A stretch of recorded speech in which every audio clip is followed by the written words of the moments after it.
Welcome to Flat Earth Debate Live. I'm your host, Nathan Oakley, and if you are new to this channel, or you've not done so already, then be sure to subscribe, hit the bell notification icon, and join button if you'd like to become a Nathan Oakley 1980 channel member, and keep up to date with the Flat Earth Debate. If you would like to support the channel, there is a super chat that runs alongside each of these shows while they are live, and there's also a PayPal, Patreon, crypto, and thanks button in the info box below the video. Most importantly, if you'd like to join the discussion, simply mute the page you are currently watching, then click the link in the info box below this video to join the panel and express your views on the nature of Earth. If you do join, please don't swear. If you do, you'll be ejected, and if you are, please don't try to rejoin the stream using sock accounts. You'll be warmly welcomed back on the next stream. Please also share the show on social media. Sharing the show obviously increases the live audience, but this in turn increases the chances of a more diverse panel, so please share the show on Facebook and Twitter. Now we are joined by... see, studio lights are gone. Right, there we go. Refracted Curvature, Neil, 10th Man, and a whole bunch of people in Discord. So welcome, one and all. And hello. Good morning. Good morning. I will say you can lead a horse to water, but you can't make him understand its level. And I say yes, you can, as long as you give him some salt that he can drink it up. Okay. Right, in the editing All process measurements of are yesterday's show, so I've gone through all of yesterday's live show and some of the after show and edited it into several videos and shorts, which will be released in time and are available to members now. The most recent of which was played in the pre-show. Now, this show obviously becomes available to members once the recording is finished later on today, and will come out next week for the general public. Now, in the pre-show, I played the full entirety of what was being levelled as me as harsh on our opponent, and I'm going to concede that right now at the beginning of this live show, and maybe even lay an apology at the end. We'll see how I get on to Andrew Weathers in Matthew Weathers. Sorry, got his name wrong. In that regard, so I've levelled an accusation of lies at him, which was not acceptable. I didn't have a standard to reach that accusation, so I'm therefore going to disclaim right now that that was unreasonable on my part and concede, eat humble pie, and say I am sorry. It's not reasonable to lay an accusation of lies at a man who is caught in the midst of cognitive dissonance, which he was. And having listened back to it without a hot head, which I do when I'm dealing with teachers who are in this arena, and I'm not going to go over my justification in the moment, again, what I am going to do is concede I was wrong and say, no, it's not reasonable to accuse Matthew of lies in this instance, and I am sorry for doing so in that regard. Now, also, as a direct consequence of my claim of lies, I'm saying he should be fired, which is also unreasonable, considering that after the fact I've come to the conclusion that it's not lies. The overall theme has lies within it, but that doesn't necessarily mean that there's malice aforethought on the part of Matthew when he disseminates that information, as he is paid to do so. So it's also unreasonable to question the man's integrity, question his ability as a mathematician, which we didn't do, but I'm just saying for future reference for anybody else who's, getting a dose of humble pie, I might as well scoff the whole bowl down. Which is to say it's not reasonable to say he's not a good mathematician, not a capable professor, not capable of teaching children, or some of the other things that were accused of him, which in this case, and the most, prevalent apology for me is in regards to calling him a liar, because I don't think that's the case, and I've assessed that after the fact, like I say, with a much cooler head. So there we go, that's my apology to Matthew, and also, alongside that, as a bit of a, I don't know if you call it a plus, but, bittersweet victory for me, I'm very pleased that he did join, and the other guy who joined, Robo, whatever he was called. So I want to pass out my sincerest thanks to Matthew, and point out to other opponents, that took a lot of courage on his part. He's faced the entirety of Flat Earth Debate on the cutting edge of this discussion, after a response video being made to him, and he's just faced us, and was far more conciliatory than I was, polite as well. So that took a lot of courage from Matthew, and he should be commended for it. I do take a lot of content out of it, and I make my living with that content that he has provided from his own time, at his own expense, and I'm going to be thanking him for that. He also mentioned at the beginning of his visit that on his video that we responded to, he pinned a link to our video. Now, I am actually elated with that, and I thanked him at the time, and I'm going to thank him again, because that's the only way we get any promotion within this subject matter. So he couldn't have been a better opponent. As an intellectual, he also conceded points where other more layman might not have conceded them because they didn't understand them. But as a mathematician, the basic concepts that are proving Earth is flat, he'd be remiss if he did not concede them, and he didn't. He did concede them in the moment, only to occasionally have to be dragged around by his short hairs, upon double speaking and disagreeing. Again, a demonstration of cognitive dissonance, not a demonstration of deceit with malice aforethought. So I want to concede that. I've done so, and we can move on, and I don't have to feel any guilt that I've wronged Matthew. And for anybody who was cheering, going, no, I agreed with you, you're all welcome to your opinion, as was aired by D. Rose in the pre-show.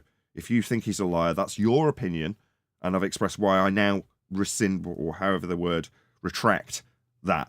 And I am, and I have, and now we can move on. Any evidence of a physical geometric sphere-edge horizon, formerly known as the curve of the Earth, the hill that used to block boats and buildings? Well, we could ask Matthew again. It exists in the math based off a flat plane. That's correct. Good summary, Arwin. That was brilliant. Good morning, guys. Good morning. Everything is based off a flat plane, by the way. I've been saying that for like nonstop an hour on my show, so still echoing. I still have to remind everybody that everything is based on a flat plane, really. That's an excellent, Eye-opening, excellent. isn't it? Nobody's going to take this away from Arwin. If he's been banging on about it for an hour, I couldn't get behind him more. Right. The more I progress in this subject, Arwin, the more I realise the same.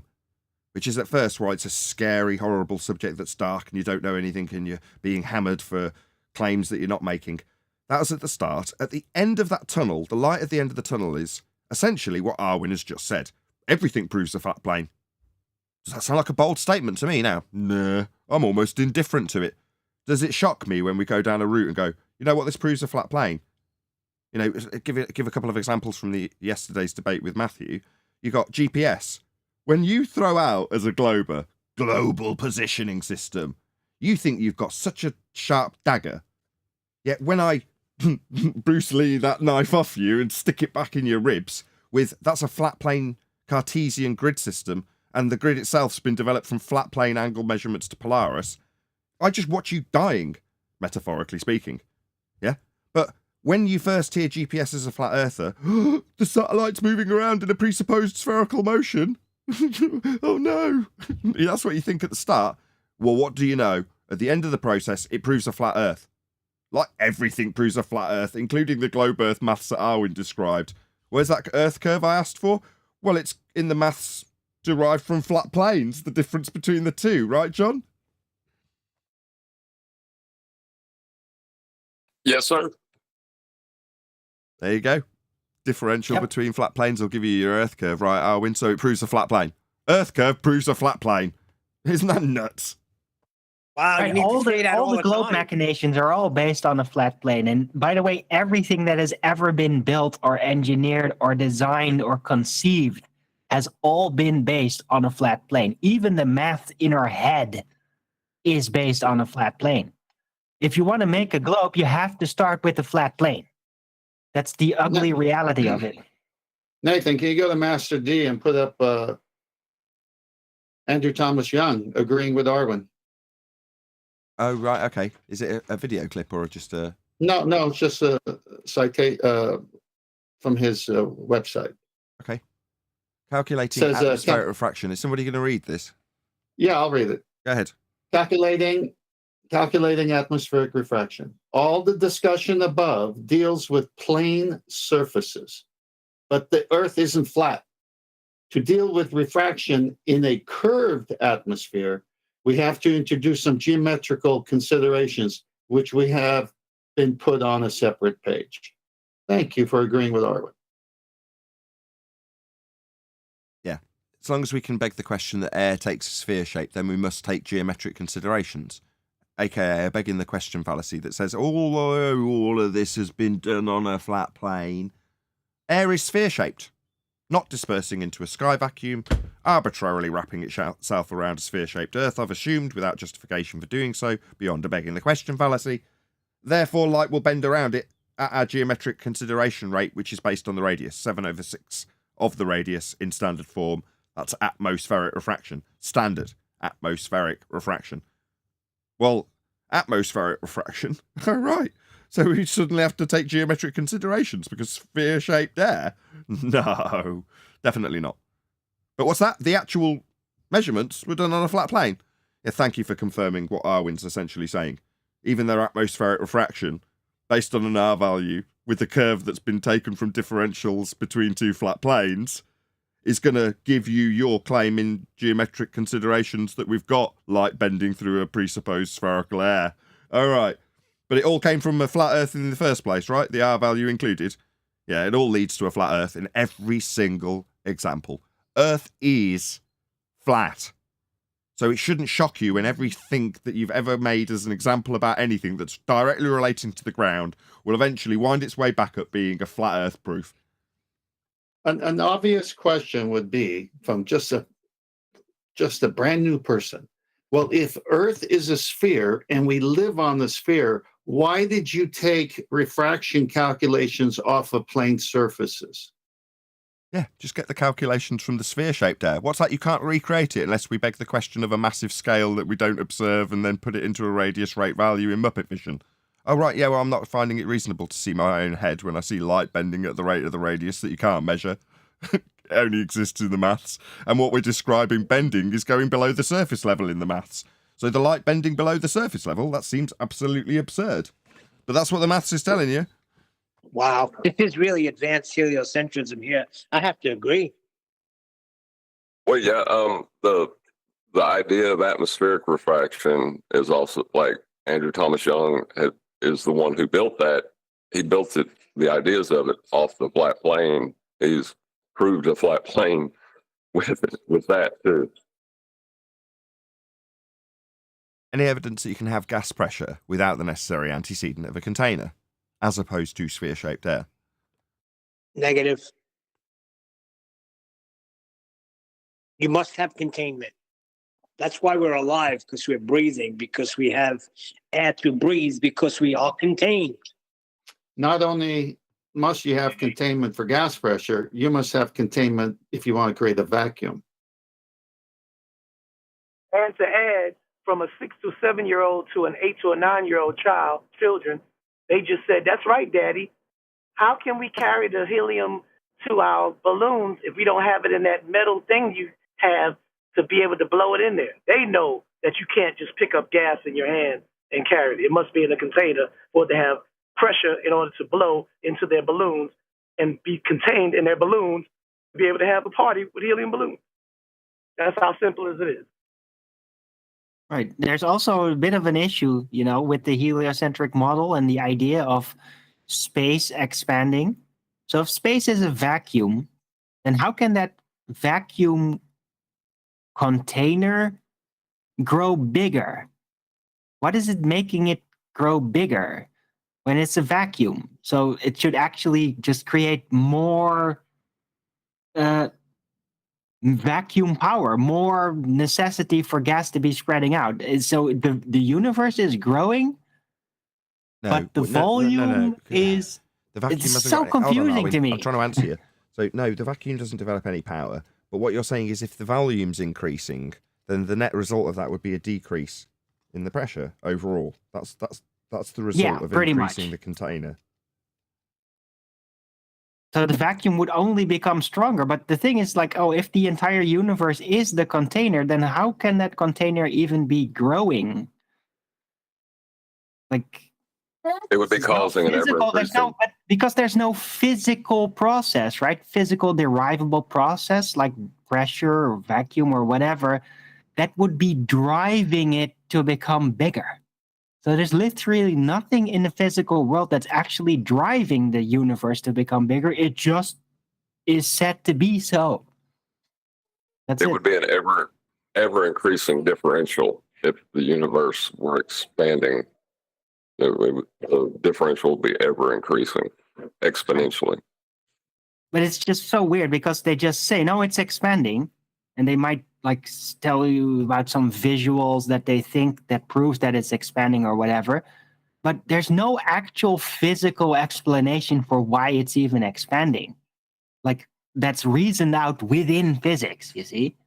It's just, no, the universe just expanding. That's it. I just point out that there's 80 people watching. We're only 15 minutes in, which is a really good sign in terms of how many live numbers we might get at the end of this live show. So please share the show. If you're new to the show, glad we're going through a bit more focus on housekeeping today.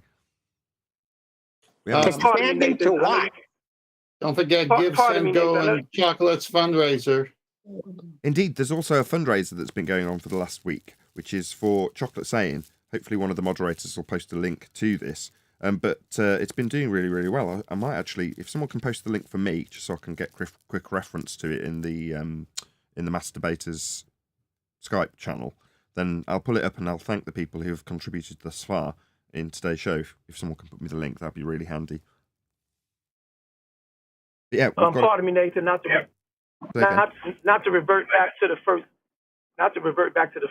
housekeeping question. I think was about Earth Curve, but I just watched two videos, one from Taboo, one from Eddie Banjo, both with pilots admitting, who have some code of ethics, admitting, one being a military doing Mach 2, that there is no chance in hell that the Earth is curved due to their observation, their profession, what they have to do, their tasks as military pilots, and one being a crop pilot who doesn't fly but maybe 100 miles per hour, and still attest that there is absolutely, indubitably, no Earth curve whatsoever, despite what anyone says.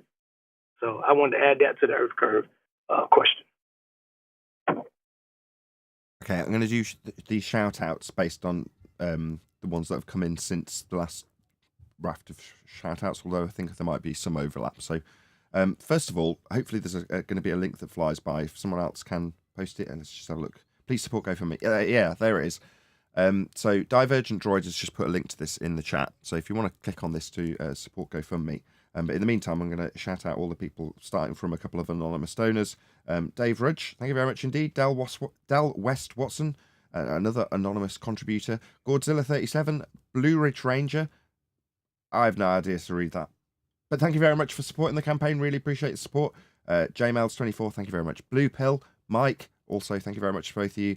Original D-Rose, who's on the panel right now, thank you very much for supporting Chocolate's campaign. I really, really appreciate it. Another anonymous donor, Ramsey, thank you very much indeed. Patrick Gunnels, anonymous donor number 710, whatever he may be. Sasha, who's also on the panel, I believe, at the moment. Brend, am I saying that right? Hopefully. Brend, thank you very much. Really appreciate it. Flutter Sage also. Rebel, thank you very much indeed. And another anonymous contributor. So, yeah, you've all been absolute superstars, because that's what I was hoping for in the first 24 hours, to sort of get to the point where you've got a load of people supporting it.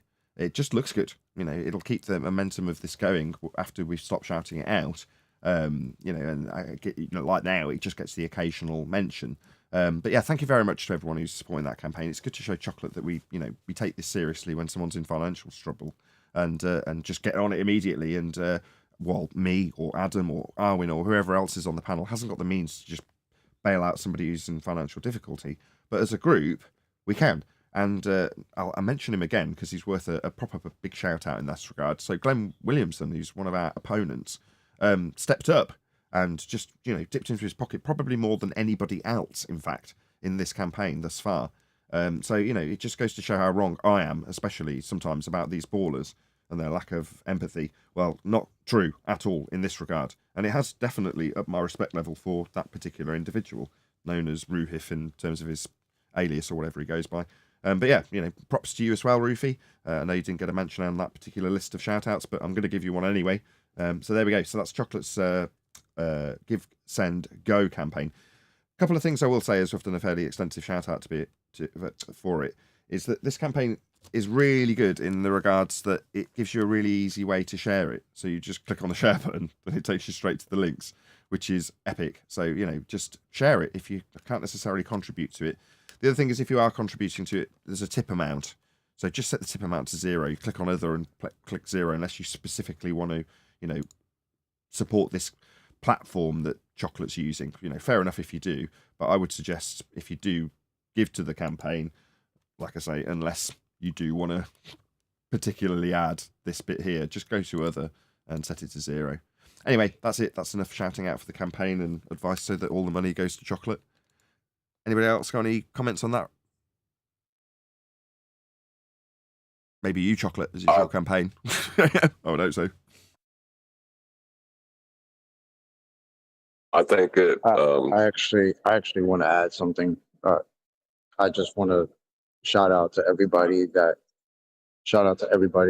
contributed. Like I hope you guys don't get tired of hearing me say thank you, and I'm humbled, but I am. I really didn't expect to get this type of love. It's extremely helpful, and love all you guys. Thank you. Just to contrast that, I absolutely expected that love for you, Chocolate. So, you know, it was no surprise to me. No doubt, Everybody no loves doubt. I chocolate. love Chalky the you too, man. bro.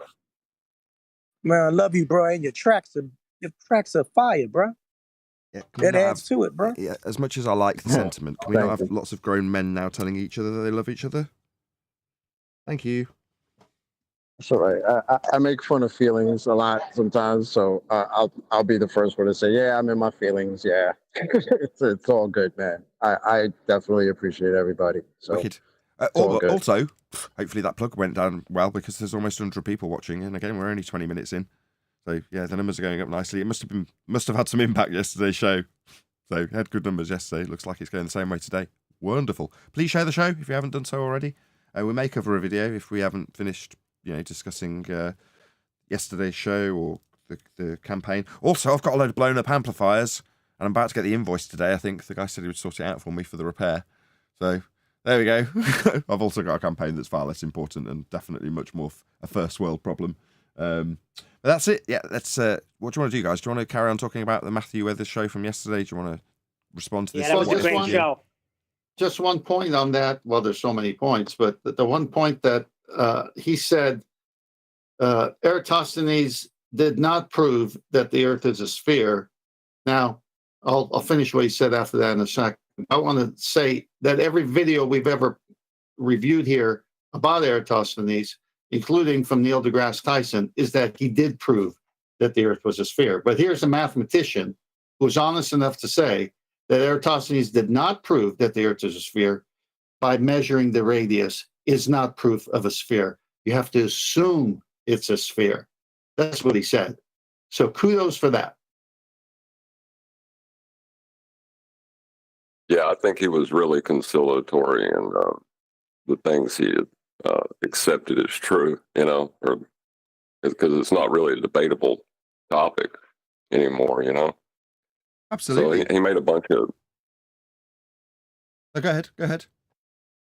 I just thought he made some big leaps and bounds with his, understanding yesterday, and I hope he continues to think about it.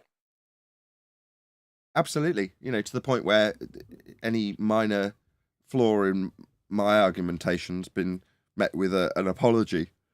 That's how conciliatory he was. In other words, if he'd have overstepped the line in even the slightest respect, he probably wouldn't have got that from me. Like, well, fair as, it's give and take, innit? He's put that jab in, I've put this jab in. But in this regard, you go, no, he didn't put a foot wrong, other than his, obviously, what we're highlighting is his argumentation and flaws in logic. That's not what I'm talking about. In terms of debate tactics that they sometimes get labelled, he did not employ any. Correct me if I'm wrong. Can I say something? He's definitely thinking about this, because I remember back when my brother first told this to me, and I could not stop thinking about it. And the evidences that we have today are nothing compared to 7 years ago when it was first presented to me. So he is definitely thinking about this. Okay. No, you're not wrong in your assessment that he was not using glow tactics. I'm sure they are, Neil. That's kind of an overarching. Well, yes, 10th. That is an overarching thing that I've kind of expressed in regards to why I would apologise, which is to say that I don't want to give it any second thought after the fact. Once I've relinquished my error, I feel like, no, well, that's it now. I won't actually give Matthew a second thought. No offence to you, Matthew. It's nothing personal. But what I mean by that is, while you're detailing how he will be pondering this, that's a given for every ball-believing member of the audience ever to come here ever.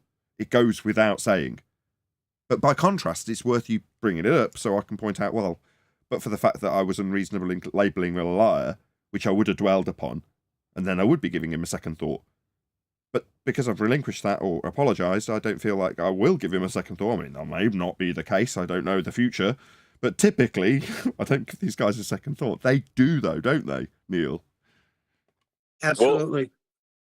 Well, my thing is until that apology that you just gave, in his mind, he could look at it as, I know that I'm not lying.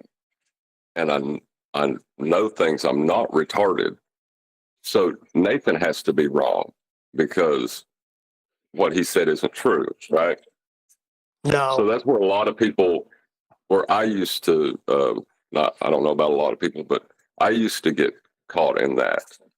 Is, well, I know I'm not lying, and I'm not a retard. But how can he say Nathan's not correct when he conceded everything? No, being That's where wrong. you lose me, John. We went through this on the pre-show. There's a difference between being wrong and finding yourself in a contradiction.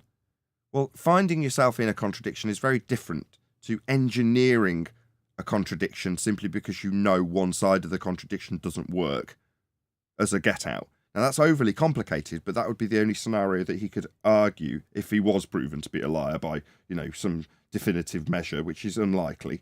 But for the sake of argument, that's the only get-out he could use. So therefore, what conclusion can you draw? Well, there's no malicious intent there. So he's not lying. There's no other way to describe it. He's wrong and been shown to be wrong and then offered up an explanation that's in contradiction, which is I pointed out to him with his bent tangents and curved 90s and all the rest of it. Well, that's just being wrong, isn't it? Yes. Absolutely. Like, that's why this topic is no longer debatable. I hope you're not taking this that I don't stand by every single debating point that we won, Neil. No, I know you do. I know you do. I'm not saying that. I think, John, you meant that Nathan's wrong, that he's retarded and that he's a liar. Not that Nathan was wrong about his points. I may have misunderstood what you meant. Okay. No, yeah. Well, like, if we're going to apply the standard that you're either a liar or you're retarded, right? If that's the standard we're going to apply, would we want that standard applied to us prior to 2015? Yeah, and if somebody says, well, you were ignorant of it, or it was explained to you and you didn't understand, and I go, yeah, well then there's nothing malicious in it.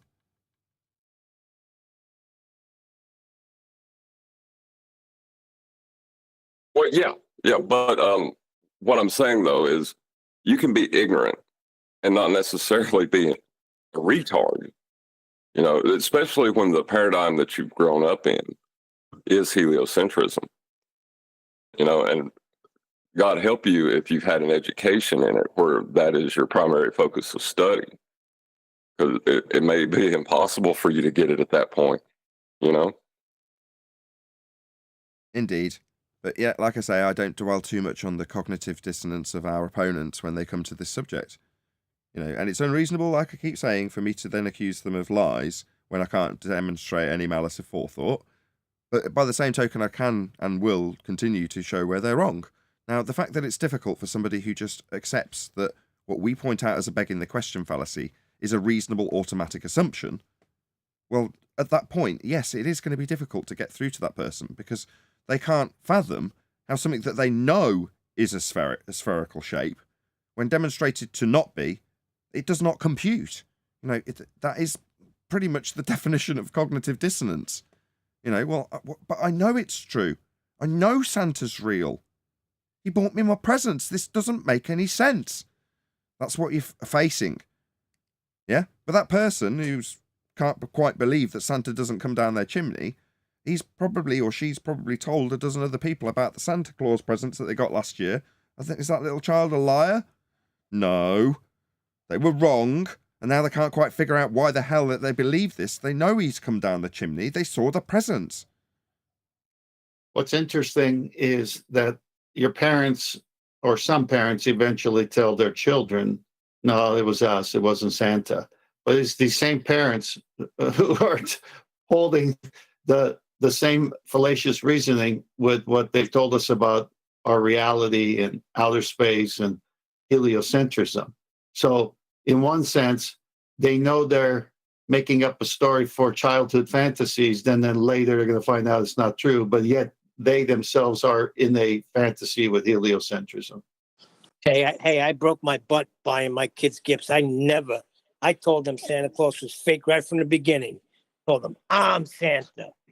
I'm purchasing these gifts for you. There is no such thing as that fat, jolly old red man. Want to see Santa Claus? You're looking at him. Right, Okay. but to that child that is hearing that Santa isn't real from someone else, you know, there's implications that come with that. That his parents have told him something that's not true. His parents are like, you know, they're invincible. They're geniuses. They're superheroes. They are Well, the authority. That's the point I'm making. So when you have Hollywood movies all based around heliocentrism, you have 69 million a day going to NASA, and they're always telling you stuff. Then you've gone through the education process, which has to not contradict any of the stuff that I just previously mentioned. Then all of a sudden you find out it doesn't match up to reality, and the so-called measurements or calculations don't even work. Wow, what are you going to do? You're going to just say, oh, they all lied to me, I'll get on with my day? Or you're going to have some problems. That's a scary thought for some people, you know? And some people are very comfortable with, I guess they lied and I'm just going to have to deal, because if what you're saying to me is true, then everything that I believe is a lie and I can't deal with that reality. So I'll just go la la la and ignore you for the rest of the day. Actual quotes from people telling me that stuff. Yeah, and that's happened to me. And I said, well, me pointing out the lie isn't a lie, is it? So not everything is a lie. You just have to realize what is deception and what is not deception. And you have to have discernment. And you have to check everything. You can't just take someone's word for it. Have you done? Why don't you go do your own research, come up with your own opinion? I did. This is mine. This is what I know to be true. And so it's like, just the fact that something is showing up a lie discounts everything as a lie. It's right then or there.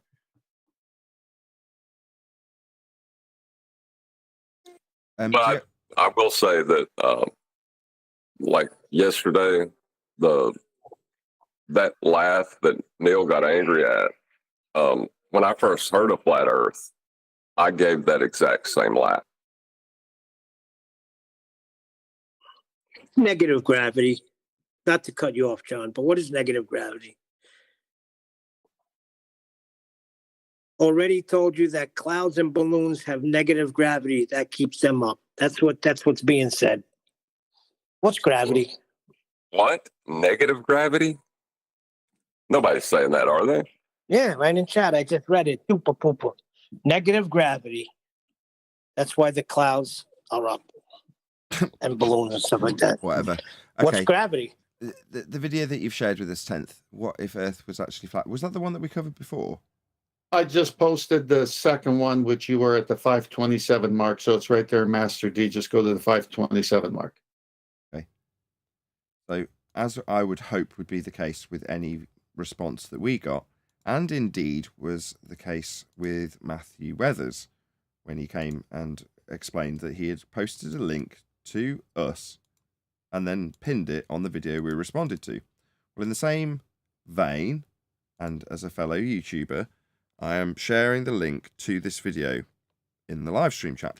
And what I'd like you to do, maybe now, maybe later, is go to this video and let the person know, that's What If channel, which is the channel we're covering, that Nathan Oakley 1980 sent me. Now, if you want to add to that and say we covered your video, there was a response done, whatever.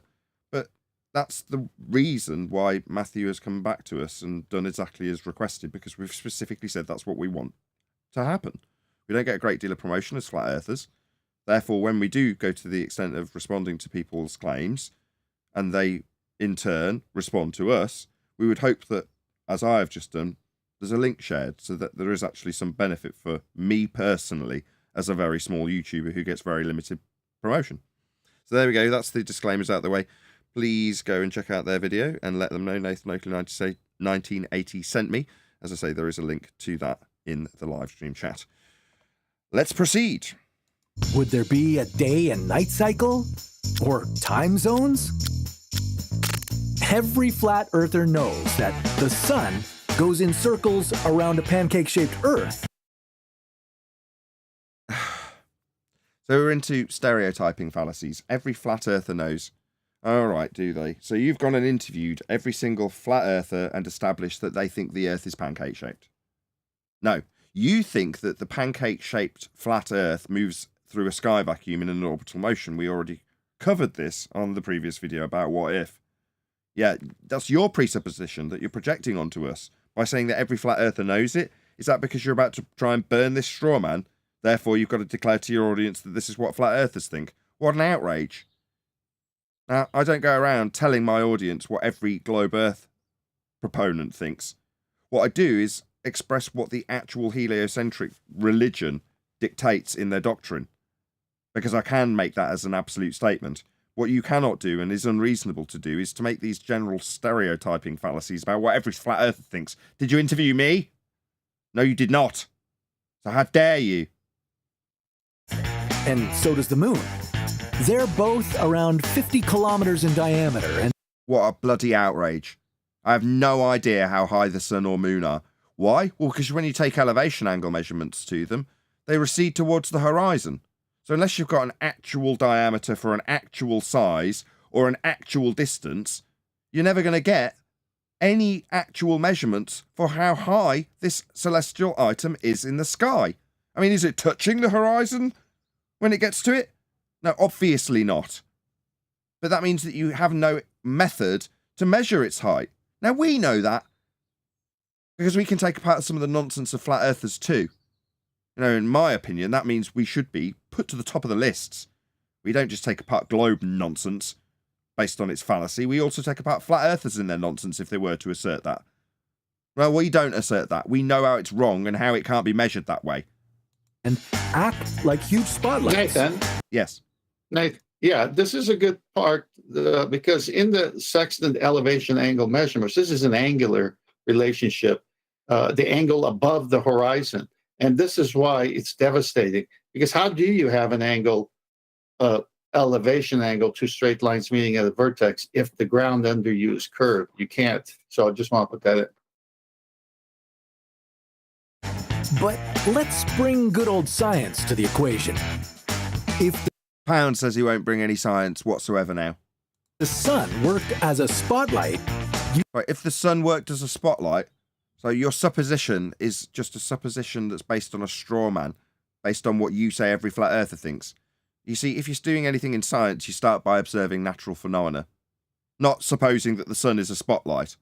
So you don't know what science is, that's clear. How many subscribers? Oh, 7.15 million. Why is he talking about science? Why is this preferred content YouTube? No, let me just accurately describe what science actually is for this numpty. That would be the acquisition of a cause and effect reasoning validated through experimentation based on a hypothesis after observing phenomena that you want to know the cause of.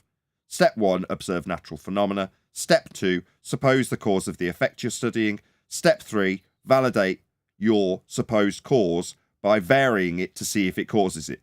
That's an experiment. After that, you can form theory based on the empirical outcome, based on the hypothesis having a null. That's science. Why is this numpty starting his, quote, science with if the Earth's a spotlight? What, if the sun's a spotlight? No, that's not how you do science. Step 1, observe natural phenomena. you'd see it from everywhere on Earth. Would you? What, based on your supposition that it's a spotlight? You'd see it from everywhere? What about this dark area? Even in your diagram, it's not lighting this section over here in your straw man model that every flat earther adheres to. How can you possibly say it would light all of Earth when you're literally showing it not doing that in this model? Are you thick? Do you not realise that when you showed this, you've got a dark patch over here that's not being lit by the sun? Not that I claim this model, this is now your claim, Dumbo. Notice how I'm pulling apart this so-called flat Earth claim. Why aren't I at the top of the lists in this subject? Even if it didn't shine directly on you.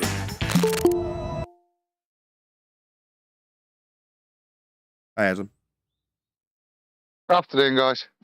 Woohoo! Almost 120 people watching. Please share the show on Facebook and Twitter. It would look like How those many? alien 220? There again, Neil? You said 220? 120. Almost 120. 118 to be specific. But yeah, please share the show on Facebook and Twitter. abduction scenes. I wonder where they got that idea from.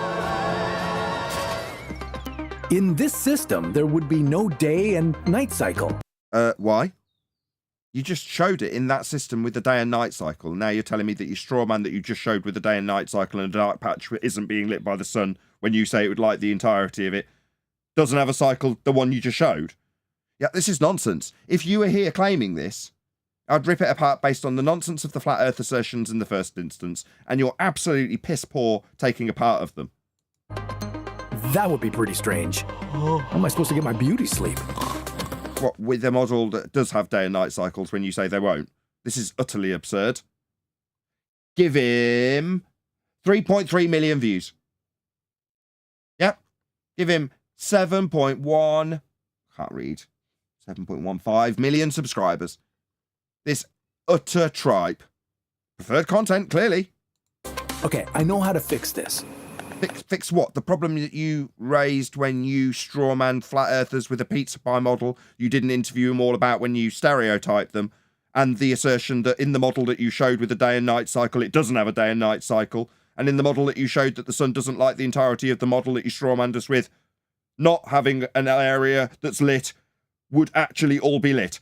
That's a problem that needs resolving, is it? No. You are an idiot. Yeah, that's better. For a flat Earth to have days alternating with nights, the sun would have to orbit the planet this way. Would it? So, based on orbital motions, so what, Copernicus and Kepler, these men of the church, and their supposition that the lights in the sky, after observing them as phenomena, without varying and manipulating any causal effect relationships through suppositional values in a hypothesis, they just told you that it moved around a sphere Earth. So you'll keep every aspect of that nonsense, superimpose a flat Earth pizza pie that you haven't interviewed anybody about as making it as a claim, and then say that the sun would move underneath the pizza pie in an orbit. Orbits begs the question. Well, go ahead. Not only that, but the measurements that the orbital mechanics calculations are based on, well, what measurements do you suppose they took them from? They didn't. They're based on presuppositions and begging the question fallacies, as was disclaimed yesterday by Matthew Weathers. Well, they had to take angle measurements to superimpose it onto the celestial sphere to derive the orbital motions. So he had to first measure that from a flat plane. Correct. To get the concept of orbits. Correct. In order to derive the concept of orbits, you first needed a flat plane. Isn't that amazing? Like Arwin said so eloquently earlier. It always leads to a flat plane. When the sun was up? Hey, Anthony. Hey. The entire planet of Earth. Go ahead. Did you want something? Did you want to add something? Or? Yeah. So it goes back a little bit when they were talking about the moon and how far away it is or how big it is. And you said in response, you said, yeah, you need to know exactly how big it is to get how far away it is, or how far away it is to get how big it is. That was literally the first time that I realized that I was being gaslit by these people, the anti-flat earthers. I was having an argument with, it was back in the day when Sean Huffrod was around with Geo Strieber. And I was telling them the definition of angular size tells you that it's not just the size of the angle of the thing that you're measuring. It's the size of the angle of the thing that you're measuring at a set distance. Now, if you're measuring the moon and it's X amount of degrees or arc seconds or whatever unit you want to measure it in, degrees, whatever, you need to know your distance to be able to say that that's the angular size. If you don't know your distance, you've only got an angle size. You've not got the angular size. And that's the problem with the moon. You haven't got either the distance or the actual size.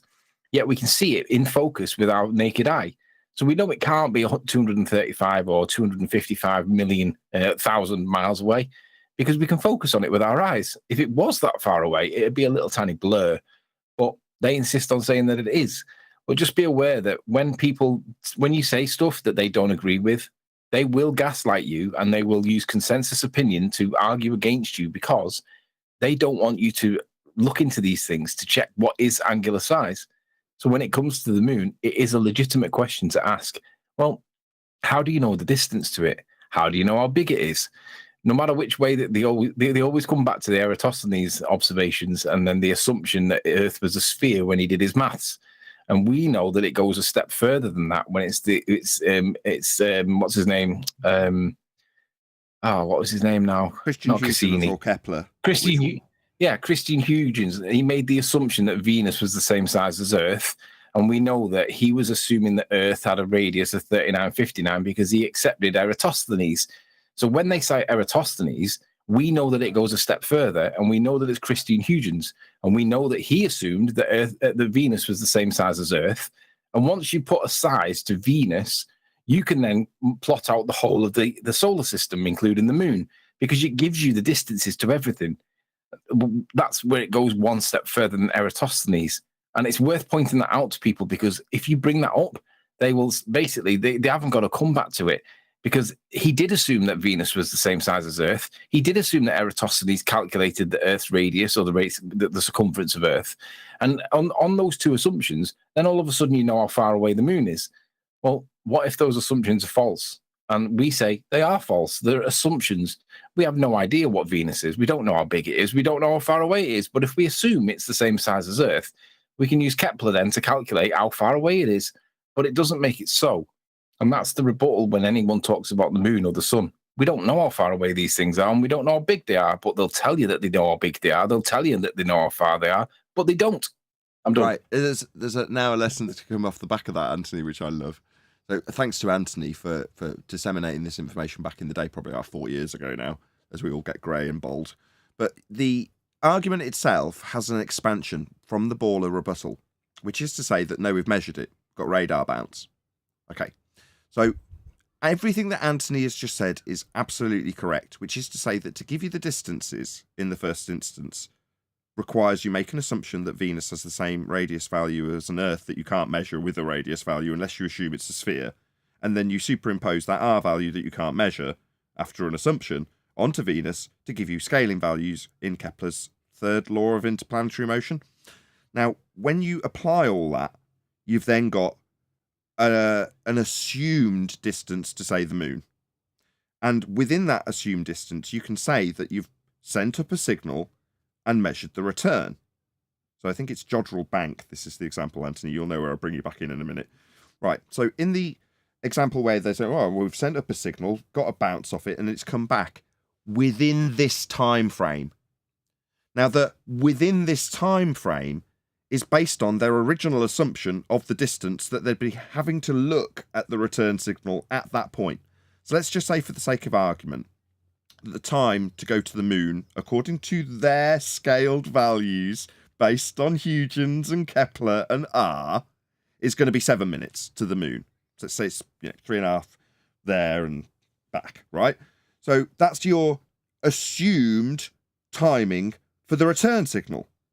So what do? Well, they say, well, we're going to look at this fuzz of noise at about the 7 minute mark. Why? Well, because that's when we're expecting the return signal, based on all of our assumptions of how far these things are. So then you move to them not seeing anything at the 7 minute mark. It's just, there's nothing there. But you need a man from NASA to come along and say, no, we do see something at the 7 minute mark. That's precisely what we see. There it is. It's the return. That's it. That's where Anthony will hopefully expand on this a little bit. We'll see.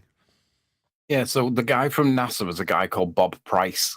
And everybody that was working at Jodrell Bank in the UK, they were all arguing amongst themselves whether or not there was a return signal there. Some of them said that there was, some of them said that there wasn't, but they couldn't come to a unanimous decision.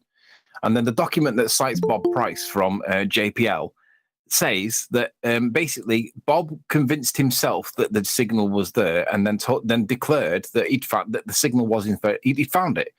It was only when Bob Price from JPL announced and declared that the signal was there that then basically there became a consensus opinion. And let's not forget that JPL were funding Jodrell Bank at the time. So you've got Jodrell Bank, the telescope in Nantwich in the UK, that's owned by Manchester University right now, who, when you contact them, they don't even respond, but they cannot produce the actual ping data that they claim. And if they do produce it, I'd like to see it, because anyway, the point is, it was only when the funders of the project, known as Jodrell Bank, declared that they'd found the ping data, the reflected ping data. Only at that point did everybody then start saying, yeah. And it was consensus opinion from that moment on. But the point is, the actual guys doing the actual test couldn't agree to it. So it required persuasion of the political kind, financial kind, nepotistic kind, before they'd all start bandying together. And the reason for that is because it's clear. Nobody wanted to put the name to it because it wasn't clear. They didn't know for certain whether it was or it was not. And then all of a sudden, Mr. Moneybags, Bob Price from JPL, come along and says, yep, that's it. And then all of a sudden it was a done deal. Well, he's just basically overriding every scientist that was not sure. Easy now with the scientists. Well, I use the word the term loosely, but he's overriding all of the dissenting observationalists who weren't sure. Now, it may have been a ping data. It may not have been a ping data. Who are we to know? The point is, they didn't agree until Bob said it. And once Bob said it, it was a case of, oh, thanks, Bob. That took all the pressure off us Brits.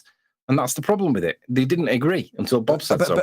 But further to that, should they have agreed? Let's say that they did. Let's say there was a really clear, seeming to be signal in the fuzz of mess that they're looking at on their monitors at the 7-minute mark, as I described it.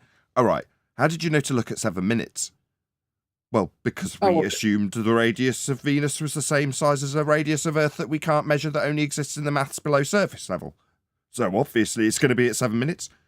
Well, that just completely destroys it, even if they've got something they can show you if they responded, Anthony. The simple fact is, like, if you believe that you're looking at a certain time frame because someone told you that that's where you should look, and then you're gonna be looking for positives, aren't you? You're gonna look for the positive result, and then you're gonna see stuff that may be the positive result that you're looking for, but also may not be either. And let's be honest, we're assuming that the sun or Venus or the moon, we're assuming that these are all physical objects that actually bounce radar. We're assuming we've got enough power to be able to do it. And we're assuming that the Earth doesn't move to receive the ping reflection. Because let's not forget on the model, like by the time the Earth ping, like when the signal hits the sun and then bounces back, the Earth's not in the same position anymore. So you can't receive that signal. You can only receive the signal that you receive back if we're not moving. But if we assume that the Earth's not moving and that the sun's physical and it does reflect all these, and it is as far away as what they calculate, the time window that they're looking for is a set parameter. But if they're not right with that, or it's not physical, or whatever is wrong, or you can say something else causes false positives, like bumblebees flying by, or the passing train, or whatever, you can get false positives that you think are the thing that you're looking at, but are not actually. That's the problem with the whole idea of radar reflections, because you've got no idea. Come with me on a journey, Anthony. The year 27C7. The question: how is it possible for the radar signals to return if we've moved through space? The answer: gravity. Yeah, obviously gravity is going to be the catch-all phrase that they'll always use. But that time frame, that window for looking at these looking for the positives, in no way is certainly known. They think they know it, and they look for stuff that makes the positive in the interpretation to be positive, and go, oh look, there it is. But they have no idea that it's bounced off the sun, and that they're receiving it in return from the sun. They think they are, but they can't isolate it to prove that it is. There's too much background noise. There's other things that can cause the false positive as well. And it could just be the reflection off a cloud of the radar wave, or a slight bit of vapor in the sky or whatever. And it's not the sun at all. But the reality is they make these claims, they produce graphs, and then the ball earthers insist that the sun's 93 million miles away purely because it supports their delusion. But it doesn't mean it's actually true. Can I just clear up something for Seeking Starwater from the chat? She says relative, as in Einstein married his cousin twice. No. Relative as in relativity. Just thought I'd clear that up for the chat. Okay, but that is proof of relativity. That is proof of relativity. Let's not make the joke again. Right. Einstein married his cousin twice. E equals MC squared. Nice. Equals MC squared. Would experience daylight, and when the sun went down, the Earth would fall into nighttime. There would be no time zones and no seasons either, but why not? You know, this is a baseless assertion fallacy if you don't actually back why it wouldn't be the case, given that the only example you've given shows it being the case. Yeah, there was a day and night cycle on the example you strawmanned us with. Yeah? Hello? What's this guy's malfunction? Don't put up models that completely disagree with the point you're making verbally.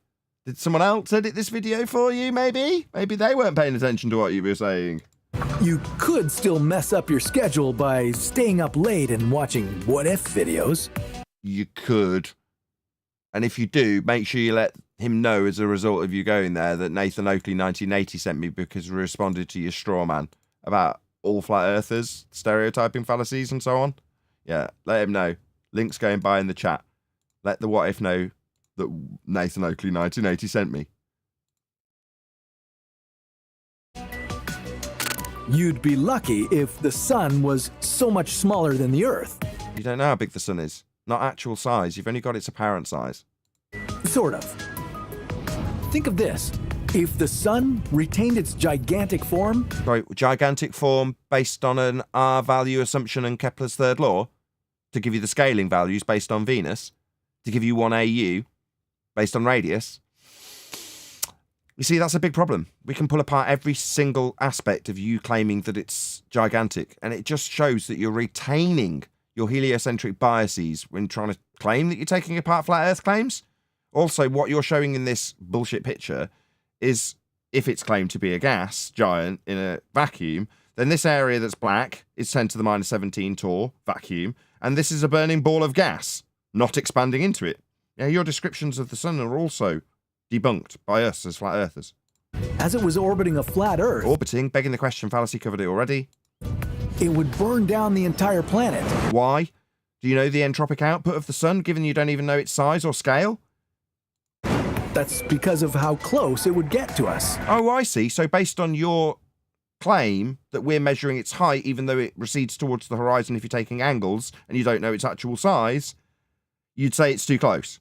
This is utter crap.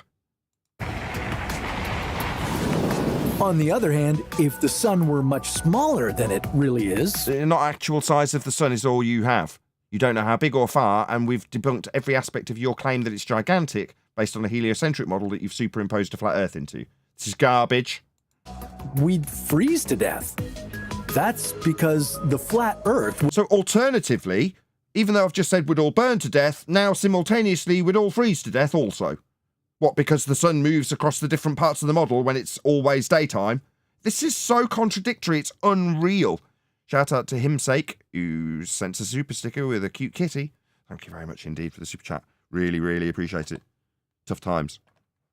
This is just straight out disinformation placement, Nathan. I mean, it's just there to mix up in people's minds on what the flat Earth is. 3.3 million views. I would agree. But Nathan, Aaron, I don't know who went first, Chocolate or D-Rose. Go ahead, D-Rose. I just wanted to, I'll be quick, Chocolate. But can we, I wouldn't say blame, but can we just kind of cannot blame the anti-flat earthers based on the information, disinformation, misinformation that they're getting from enthusiasts of the flat earth knowledge, given the misinformation and disinformation in these things that we don't claim as our evidence scientifically or even observably. And they're using it as weapons because they're getting it from the so-called source of the flat earth propaganda. What you're saying is we can't hold the fact that they've regurgitated the Feast of Nonsense at us against them. Right. And that's why our own have to be knowledgeable that you can't be doing this. You know, you can't be saying these things about, you know, granted, you're trying to give an example, layman example, elementary example to people who have no clue about the first step. And you have to teach them with small steps. But these anti-flat earthers are taking this and they're using this upon their broad audience to say, see what I mean? These guys are stupid. If this blah, blah, blah, if this blah, blah, blah, then this blah, blah, blah, blah, blah, blah. And that's what this video is basically exemplifying right now. Well, that's why it's very important that the people who are watching this let these people know that we have given them a response. Because while with a hot head I can claim they're liars, and the same would be true and or unreasonable if I did it now and just called the guy a liar, which isn't true. But given that we have actually gone to the effort of educating them in terms of their misapprehensions, doublespeak and contradictions, you'd hope that they'd come and watch at the very least, because they're wrong. But, you know, I'm not going to necessarily brandish this guy a liar just because he's got a lot of crap information that he's regurgitating. You know, okay, maybe that's not his fault, but we are addressing it, and as long as he knows, which will just take the audience to let him know, Nathan Oakley 1980 sent me. 2.5 times the surface area. Got about chocolate. I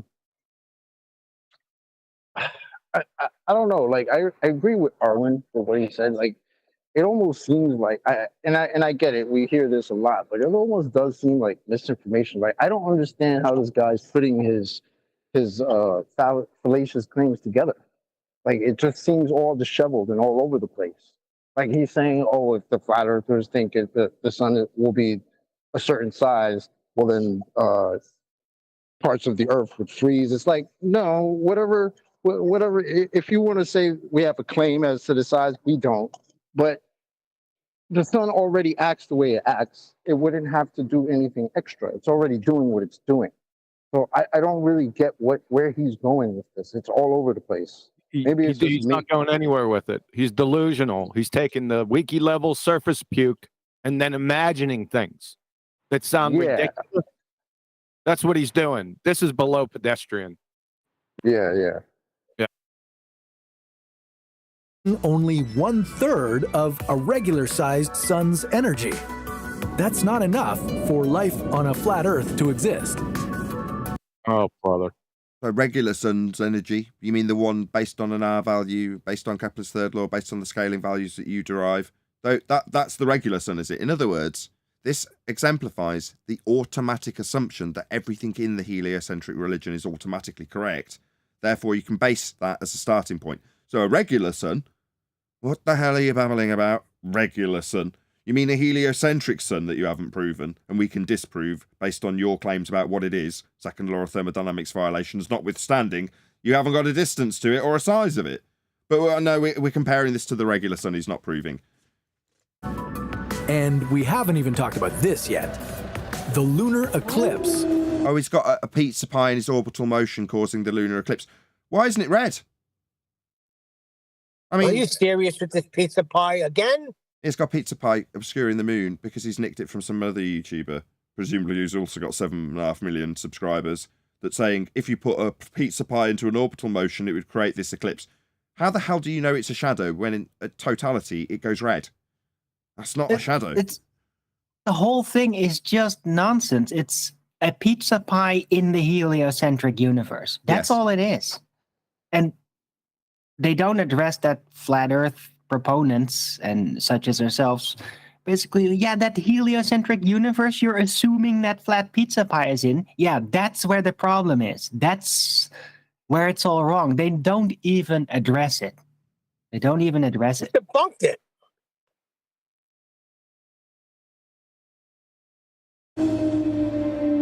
Flat Earth disciples believe in some kind of anti-moon that's responsible for these.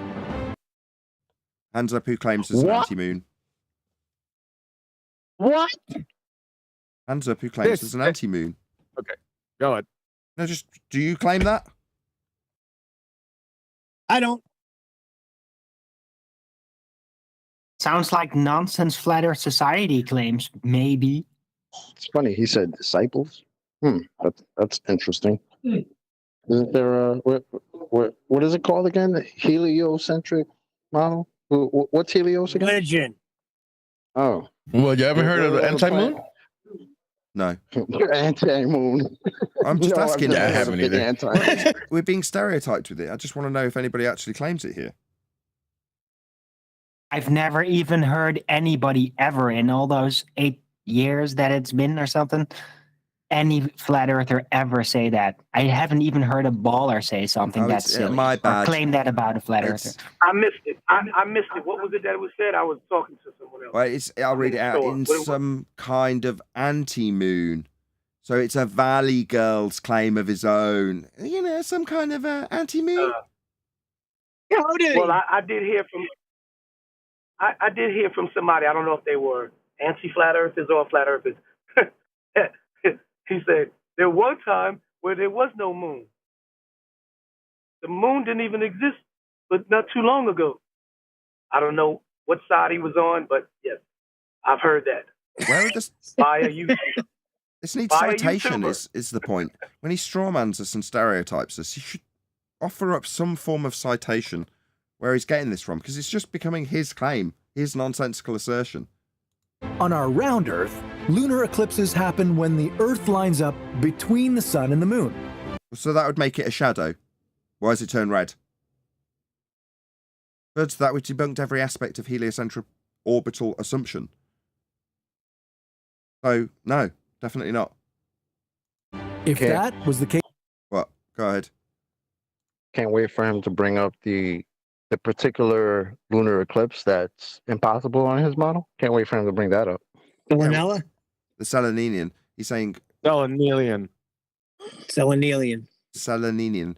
The Seleninian eclipse is something that's impossible on a sphere Earth. But what do they call it? Oh, well, they just call it an impossible eclipse. But yet you're using eclipses that in your model, that's all it is, don't work. It's got impossible situations. Well, then your model's wrong. So you better get that model right. What's that? But then you put a piece of pie in that model that's wrong, that's got impossible eclipses, to say, oh, the flat Earth version of your model, well, this would still have impossible eclipses, wouldn't it? Yeah, that's because the heliocentric aspect of it's completely wrong. case for a flat Earth, this is how those eclipses might look. And even that would require some very special alignment. And on a globe Earth, an eclipse would be a shadow on the moon. What's that? It goes red? All right, good job. We can debunk all of the orbital motions that are used to assume it's a shadow when it goes red. So, Go ahead. No, I'm just laughing because he said a very special alignment. Is that what he said? Again, can't wait for him to bring up the alignment of the wonderful impossible eclipse called the Selenelian. Go ahead, brother. if the flat Earth conspiracy turned out Not conspiracy, it's a fact. Earth is measured flat, navigated flat. The grid system that created a globe is flat. to be true, It is true. It's navigated that way. We prove it daily.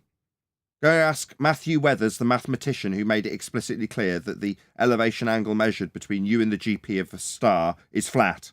It can only be flat. You've got 90 degrees to the position, thousands of miles away, potentially. So it's definitely a flat Earth. It's measured that way. You know, we've got mathematicians from universities confirming that for us. So what do you mean turned out to be true? It is. Earth is flat. Make sure you let him know. Nathan Oakley 1980 sent me. We responded. that our globe was indeed photoshopped and GPS devices were rigged for some financial gain, well, that would open up. No, we don't. We prove that the Earth is a painting, and we show the people from NASA who made Earth paintings. Is it Michael Collins? Was he the hyper-realistic painter? Was it Michael Collins? Yes, Nathan. I think he was one of them. It has to be. But yeah, exactly, Arwen. He wants to talk about, we say that the globe is photoshopped. Well, Mr. NASA, Mr. Rob Simmons, says it himself. What's the line, Arwen? Go ahead. It's photoshopped because it has to be. No, you didn't quite get that right.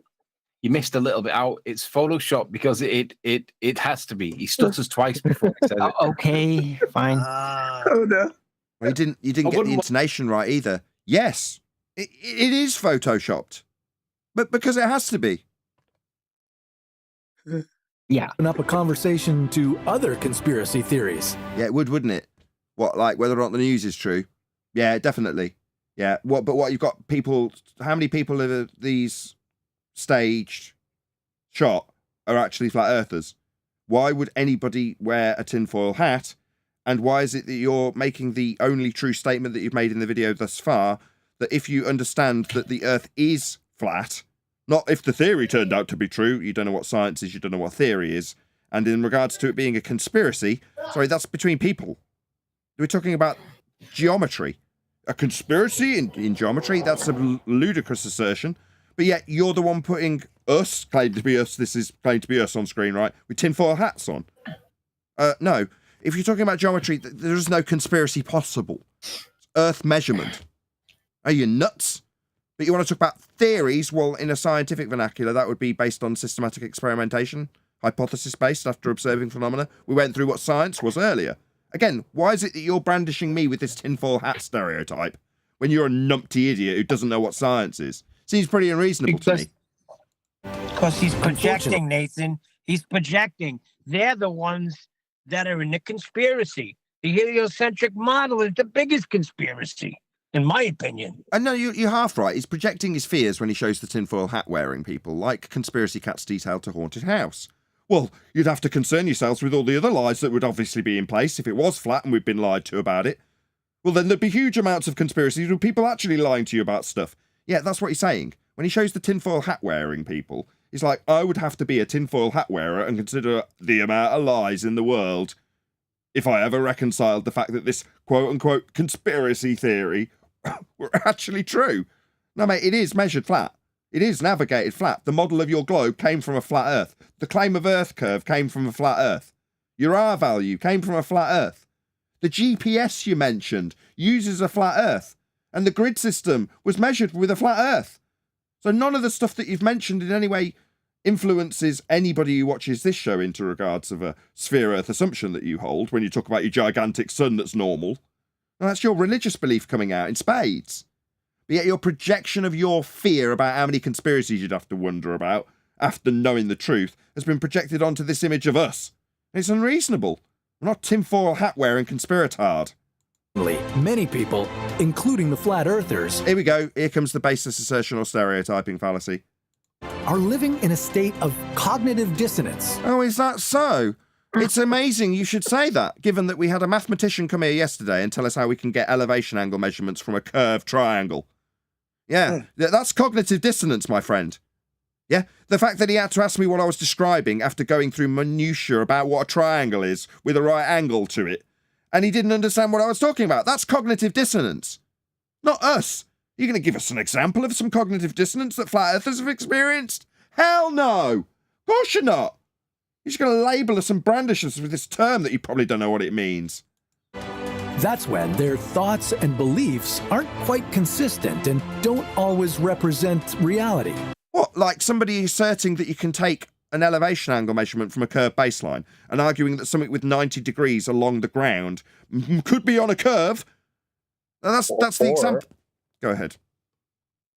Or like somebody asserting that there's Earth curve and then telling you that, oh, because you're like smaller than a dust mite, you can't see said Earth curve.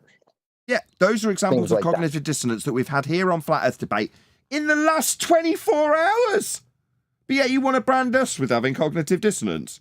No, none of our thoughts are non-comporting with reality. When we describe a flat plane and then show how it's measured and navigated flat, there's no cognitive dissonance there. None.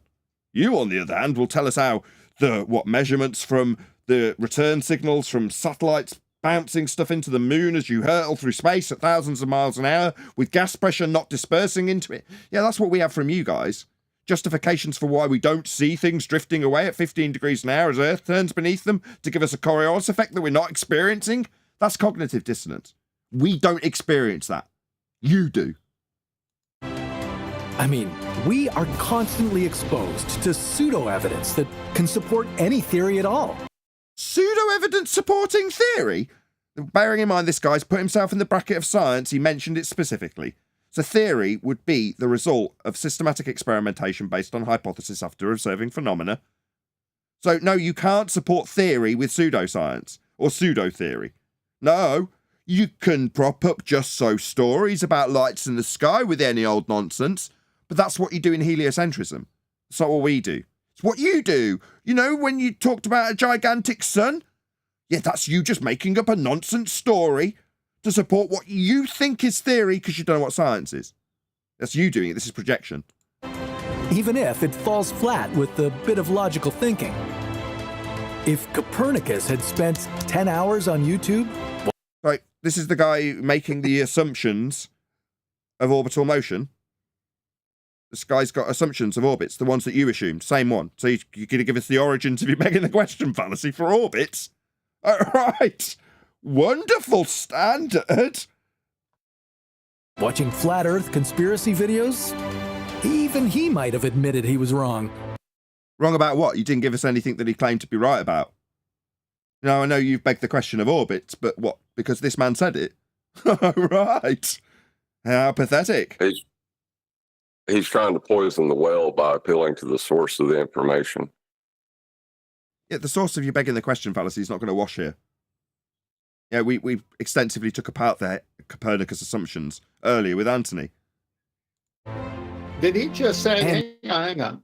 Did he just say if Copernicus was alive today and watched flat Earth videos, he would doubt himself? Yes, that's what he said, yeah. Maybe he would say he was Why? wrong. Why would you doubt yourself if He you was being know? facetious. He's a facetious necromancer. I know that. I'm just doing this you for. seen an Earth shaped like a donut? Well, that's a story for another What If. Oh, brother. I might have over. That's the end of the video. I think we can dispense with the rest. Thank God. Although, quite literally, his next video is what if Earth was shaped like a donut? Okay, Oh then. my God. I don't Oh, need no, to say idiot. anything more about that. Serious? Wonderful. What was it that you called? What was it that you said to Brenda? You stupid donut idiot. Idiot. Classic. Well, that was fun. So, yeah, like I said 100 times already, go and let What If channel know. Nathan Oakley 1980 sent me, responded to your video. Not necessarily the one about Earth being a donut. If Earth is like a donut, is it cheaper by the dozen, or how's that work? With that terrible pun, I'm going to say a huge, massive, enormous thank you first and foremost to both Discord and G+ panels for making today's live show possible. If you are watching this on either Nathan Oakley 1980 or Nathan Oakley premiering streams, then stay tuned as there will be an after show to follow. Another massive thank you, if I can get my tongue around it, another massive thank you to all of you who smashed the super chat, liked, commented, shared, subscribed, joined as a member, and all that good stuff. Once again, stay tuned if you're watching on an after show. I've been Nathan Oakley, and I will see you all in the next video.